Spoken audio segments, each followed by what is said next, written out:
All right, Fred, you've heard the news, right? The FBI has been getting hammered by the Trump administration. A lot of emails are being sent. Like if you worked the January 6th investigations way back in 2020 and also Mar-a-Lago raid investigations, well, from what I hear, you're absolutely being targeted on some people, some SACs, special agent in charge, already been walked out. I've already heard that. So some people definitely gotten let go, and some people have been given the notice, hey, start cleaning your desk, whatever. And specifically January 6th and the Mar-a-Lago investigations, folks. But at the same time, federal government employees, like over 4 million of them, got the notification saying that, hey, you know what, you better resign, whatever, here's your package deal, you get paid till September. And also the USAID stuff that's involved in here. I mean, we're not legal experts, but do you think, first of all, this stuff is legal from the Trump administration? What do you think is happening? What do you think is going to happen? Take over, man. Well, a couple things. I worked a lot when I was still active with diplomatic security. I worked a lot of counterterrorism investigations overseas with the FBI. Worked down at the Olympics in '96 Atlanta. So I have a lot of good friends that have retired now and worked at the FBI. The rank and file, they're doing their job. It's up to the leadership that steers that aircraft carrier. If you're down there, navigation and the engine room, the galley, where the rank and file are working, they're not controlling, the direction that the FBI had put in there from their director, deputy director, the assistant directors in charge, your SACs. Those are the policy level people that take the direction and say, hey, we're going to investigate this. So getting to Mar-a-Lago and getting to January 6th, I would say that most of the rank and file was doing their job and investigating at the time what they believe was a crime, and they were doing the investigation, writing up their 302s, working with the air analysis, determining who was where and what, and looking and reviewing interviews and people. Mar-a-Lago, again, they're just going on what headquarters. There's, I believe, 52 field offices throughout the U.S. with the FBI. Some of them, the larger ones like Washington, New York, have a assistant director. Others have an SAC, a special agent in charge. Okay. They're being directed by headquarters. Headquarters, the FBI, much like even DS, is very headquarters driven, even though we're all around the world. So they're still taking orders from headquarters and direction. So they're steering that ship. Okay. They're steering that ship as to what they want their people to investigate, and the rank and file is just going out and doing their thing. I mean, I've heard the news about them going into the lingerie drawer of Melania and things like that. Being former FBI with a search warrant, you're going in everywhere and looking for stuff. You don't know where it's going to come to. They arrested Senator Mendez. They found gold bars in his shoes, the socks, money stashed in clothes pockets and things like that. I mean, it's not going to be laid out in front of you. So the typical agent was just doing their job. There's a lot of talk. Well, why did they need the SWAT teams at this time in the out? Well, again, that's leadership that determined the time and how they were going to hit Mar-a-Lago, and again, the theme of how to investigate January 6th. Now, you still probably have a lot of good active friends there, and there's unions. There's the FBI Agents Association. There's the civil service unions and all that one. Whether they can force somebody out over that being involved in investigation, I'd say, again, that's something for the courts. It doesn't pass the smell test for me, because people were probably just doing their job. Yeah, that's exactly what I'm thinking, right? I mean, the FBI, if anybody needs to hate the FBI, it is me, right? Because obviously I left because of due to very unfair circumstances, but I don't hate the FBI. I just think there's a few corrupt people. Because of them, I had to leave my job. But a lot of amazing, good people working there. Some of them are one of my closest friends out there. And I truly believe in the mission too. Like if you actually abolish the FBI, I know some of folks who follow me here, they're not going to agree with it, and it's okay.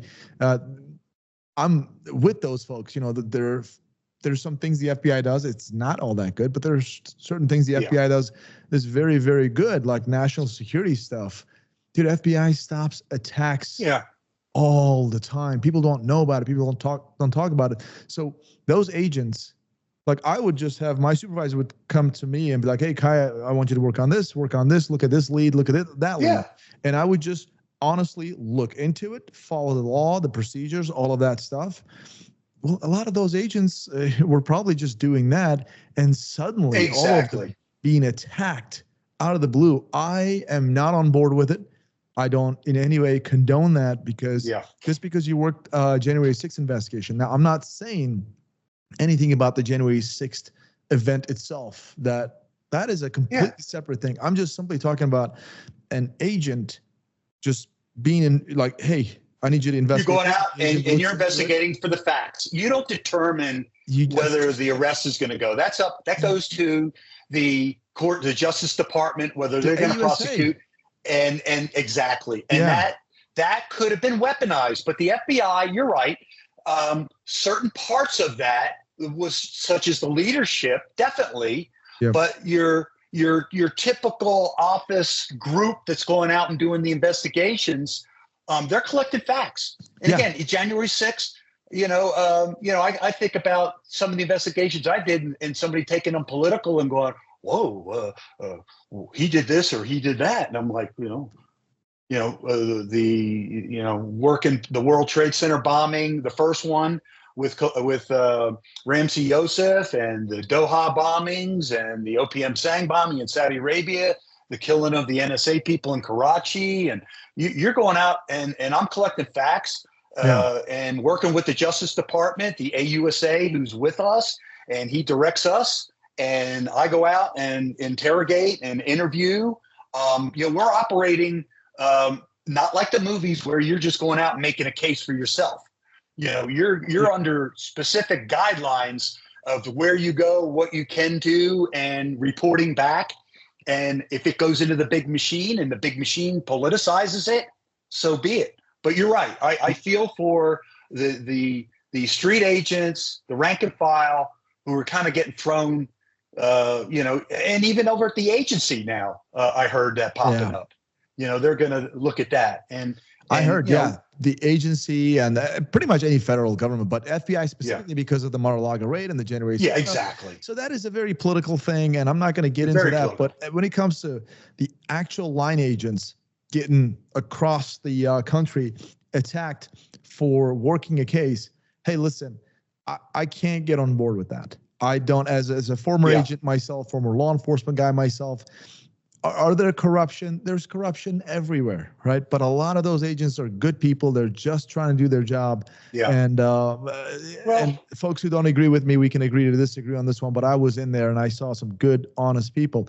Now, if they do surgical operation, they actually investigate the leadership and actually truly look into any type of corruption or politicization of any process. And I get that. I'm on board with it. You shouldn't do that. But so do you think about the morale, Kaya? Think about how that'll affect you if you were back in the FBI and they said, we want you to investigate things. Do you think you'd be looking over your shoulder now, given what's going 100%. On? 100%. And that's exactly. I think everybody is going to jump in and do the CYA on anything they do in the future. And that's going to hamper things because they're not going to go in full throttle to investigate something. Well, they're going to tiptoe and make sure that they're not knocking the China over along the way. That's a very dangerous thing. Like folks who are watching this right now, and I know like a lot of my followers in the Second Amendment community, more on the conservative side, they really don't like the FBI. And I get it.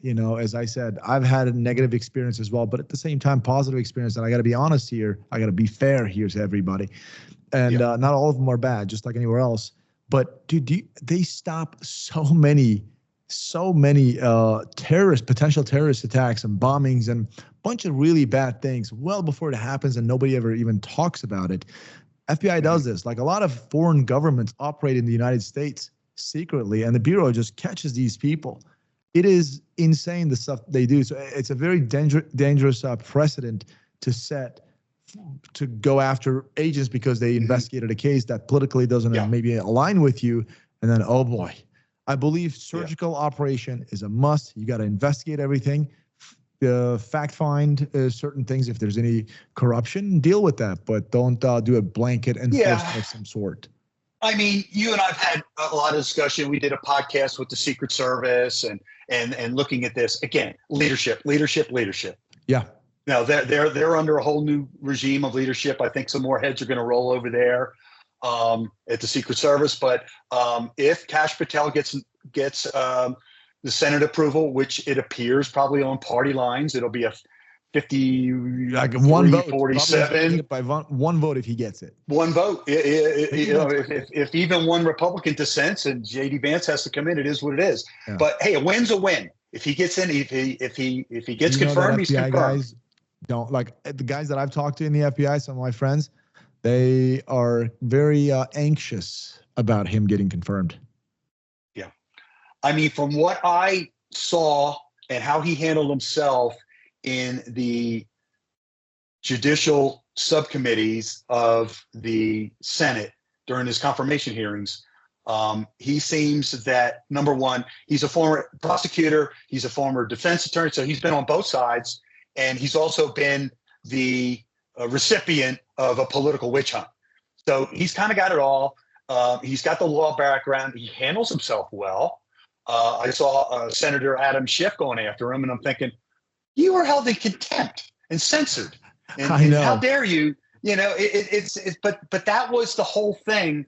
It was to attack. It wasn't to get them to answer a question. It was to box them in and have them blow their cool. I mean, he said, look, he did this, he did that, but the rank and file I believe are behind him.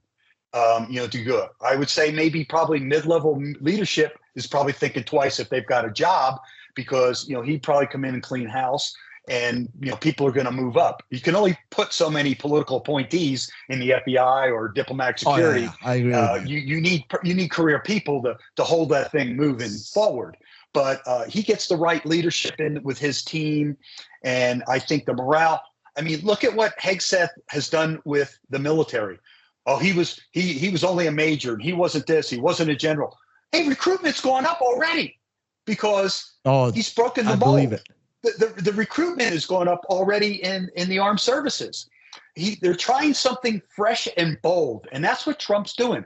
Bondi's in at justice, and she said, look, I'm going to go after criminals. I'm going to go after drug dealers. I'm going to go after terrorists. I'm not weaponizing this thing. I'm going to go after the crime that's needed to be stopped in this country. So like Pam Bundy, like the way she just cut the federal funding to sanctuary cities, law enforcement funding, I thought that was a really good move. Like New York City is not going to get money from the federal government, but as a former supervisory special agent with the DSS, obviously you also still operate in the government. You know exactly how field offices and headquarters work in a 3-letter agency. So Kash Patel said that he's going to shut down the Hoover building because he believes 7,500 people work at the WFO office, and then the Hoover building just a mile away, and 11,000 people work in there. That's so many, 18,000 people, agents just in the Washington, D.C. area, and that corrupts people and their minds and all that stuff. So he wants to shut that thing down and just distribute all those FBI employees throughout the country. What do you think about that? I think it's a kind of a grandiose statement that was said, before his confirmation hearings. I think his true intent is to go in and clean house of leadership there. It's kind of like, well, I'm going to close this place down. I think he's looking at going in and removing a lot of the department heads that they have in there, National Security Group, the Counterterrorism Group, the heads of those guys, and get people in there that are going to do the job and not politicize things like they have. All right. I think that's probably what his true message was. I think so too. About cleaning house. I agree. Yeah, same here. I don't think he's going to shut it down. No. Do you think he's going to Kash Patel or Donald Trump, do you think they're going to fire every single agent who raided Mar-a-Lago? I don't believe so, because I think there's a whole legal battle there where, hey, I was operating on good faith. My supervisor told me, along with the AUSA, who was in charge of that case, and I was following orders. I mean, you can always go back to the Nazi. I was following orders, but these were lawful orders. You know what I mean? This is different than annihilating people. You know, they were under lawful orders to do a search and, you know, execute a search warrant and collect evidence. Yeah. You know, I mean, come on. Last question. How do you feel about the federal workforce getting emails saying that, hey, you better resign? You know, I was all morning, I was getting these, even though I'm a retired employee annuitant, they were trying to figure out how we fit into this whole thing. But I'm not in a policy world. I'm in operational. I go over to take over the security of a construction site where the new embassies are being built, to ensure that all the standards are being met, the security, running the guard force. So I'm not in a policy decision of that, but states also, you know, back trying to figure out what this whole thing means too.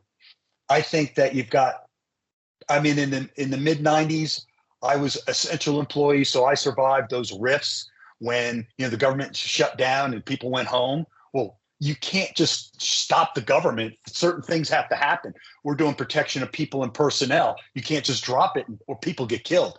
So, you know, a lot of these positions are probably going to be exempt, I would think, in the big picture, versus a lot of policy type things. Do we really need that office? Do we really need 15 in a policy office where 5 would do? And, you know, they should retire early. Do you think that's fair or reasonable for the government to be like, hey, take the deal? Or what do you think? I think a lot of them, there's a deferred one that they can leave and get paid up to September. And then there's the other ones that kind of like the retire early type of thing. And some people may take it. Gotcha. I think legal grounds, again, I'm not a lawyer, you're not a lawyer, but again, that's where, you know, you have your civil service unions and all these other things in place to ensure the protection, so you're just not fired for doing your job. Got you. Well, I guess we'll all see what's going to happen. We'll find out. So, yeah. Thanks a lot, Fred. Appreciate Time will tell, buddy. You got it, Kyle. Thanks, man. Yeah.